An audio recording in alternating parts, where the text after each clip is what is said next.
I just out of curiosity, I want to know what we'd be doing. He said, we can't tell you, it's a top secret mission. And he said, you'll find out when you get there, but he said, you know, it should be great for your career. So I said, well, the problem is I'm not really Ranger qualified and I don't speak French. And he said, so I know very well you speak French. So I said, oh well, but I'm not Ranger qualified. And he said, yes you are. He said, you were held over in the infantry, and he said, and you were an acting drill instructor, DI. And he said, and all the qualifications show that you were qualified as a Ranger. So he said, you can go. So he said, we really want you to volunteer. So for the first time in my Army career, I volunteered. That was the first and the last.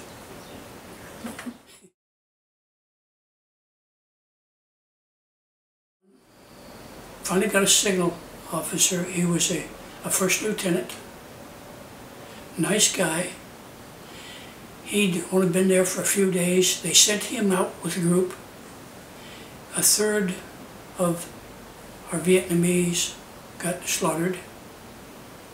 He dug in amongst the bodies, covered himself with blood, laid there, and had ants crawling all over him, eating him, biting him, but he laid there, and the Viet Cong were going through, shooting the bodies, making sure they were dead, and he could hear them coming and talking, and then he heard a yell, and they had to take off. And so he was not killed, but he ended up not able to serve in that category anymore. So I was back as the signal officer again. And that's kind of the way it went, actually, for a year.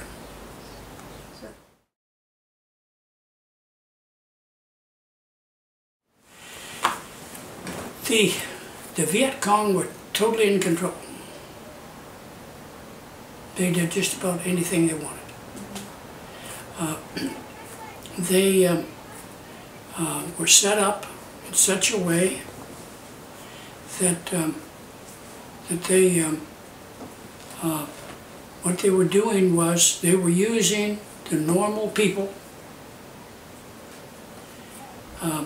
as fighters during the night, and they would be working, like as an example, intelligence called me in and showed me a picture that they'd gotten of me that the Viet Cong had, and they had a high price on my head. Of course, we bragged about it, you know, I bragged about it. I was worth more than the other guys, you know, and all of this. And they said, can you tell where that picture was taken? We talked for a long time and finally realized it was taken in a barber shop in Benoit. The people who were cutting our hair were actually Viet Cong. Oh my gosh. And that's what it appeared. Okay. And they would be serving us in the daytime and trying to kill us at night.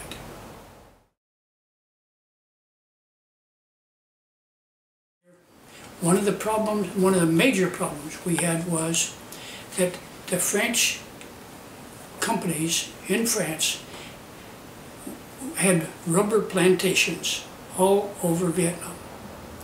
We were not, the U.S. Army was not allowed to fire into those rubber plantations because it would make the rubber drain from the trees.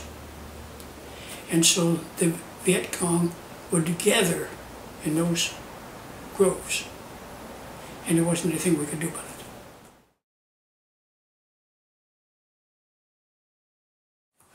Actually, after the troops arrived, it was much easier on us because they attacked the U.S. Army in full force. We heard all kinds of stories about it. We heard about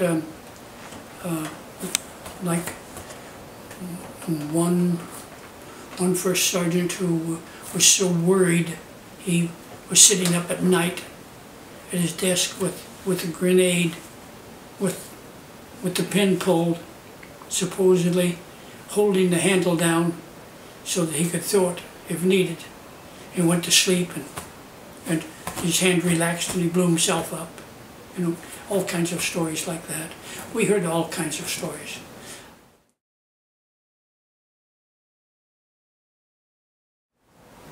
And we were in tents on top of a hill. The Viet Cong was in the jungle around that particular hill, and they were just filling the tents with bullet holes. It was the rainy season, and our beds, bunks, was just sloppy wet.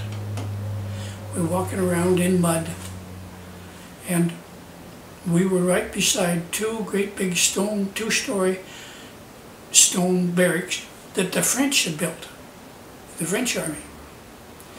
And so, of course, we complained so much that our senior advisor, Colonel, got permission for us to move into the barracks. One night, they snuck in, set up satchel charges around the building, then ran back to the fence, blew a hole in the wire fence, ran through, and then began. They set the charges on, the fuse for the charges, and then they began trying to hold us down with rifle fire. And of course, myself and my partner both knew immediately what it was. We ran to the windows and began firing back. We never knew if we got anybody or not. You don't know in cases of that kind because they always carry the bodies away. The barracks that we were in blew up. I had been cleaning my rifle and I got tired, and I thought, well, nothing's going to happen tonight, so I had taken the rifle in parts, put it on a light blanket and set it under my bunk. And that's the night they hit us. And when they hit us, immediately I called my buddy and said, I need a rifle. You got a spare? Yes. He said, where's yours? And I said, the spare is in our communications van, and the one that I was cleaning is under the bunk in pieces. And he said, meet me in the middle of the floor. We met in the middle of the floor just as the walls came down. We both got scratched down the back. Not enough for a Purple Heart or anything like that. We're just bleeding from the back was all. And of course, as soon as the walls came down, then we got to where the windows frames were and was firing back.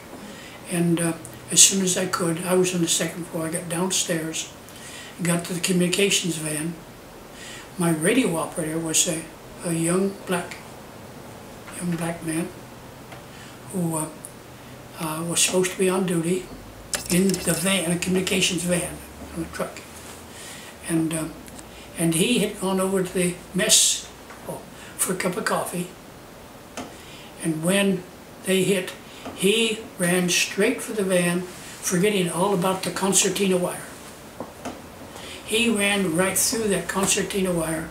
When I got to the van to make sure that we were calling in for air support, he was in there already calling on the radio, and he was covered with blood.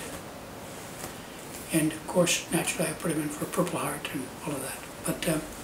But he ran right through that concertina wire. I don't know how he got through. It was just amazing. And he lived fine.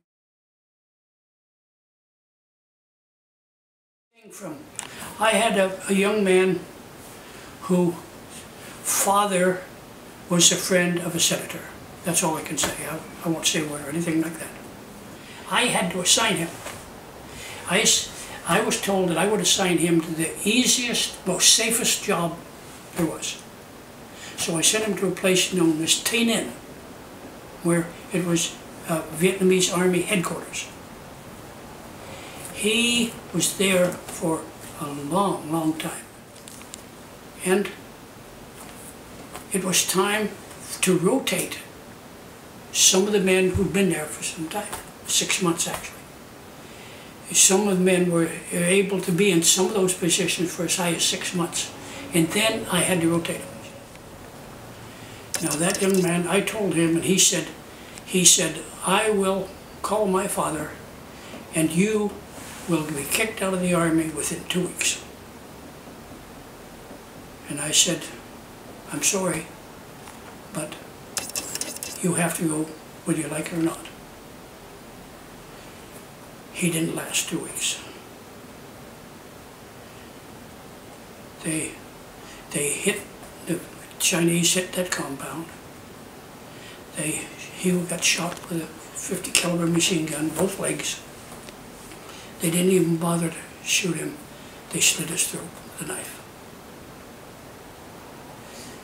Every one of those men that I lost, which was,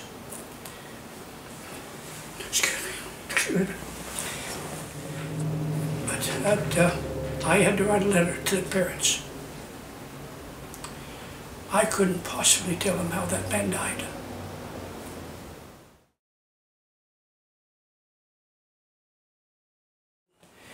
The reason we went there really was because if we hadn't, China would have taken over, and they'd have taken over Vietnam, Thailand, Laos. That is the rice belt. If China had those countries, they could take the world because they'd have food for their armies. The rice paddies there are just amazing. And the genius behind it, I believe, was genius to send us over to keep the Chinese from going through there. But I believe that most of the politicians never understood that, or they didn't care. Politicians getting involved in what we're doing and stopping every time we could make ground, they would stop us. It was like they want to send us over, but they didn't want us to win.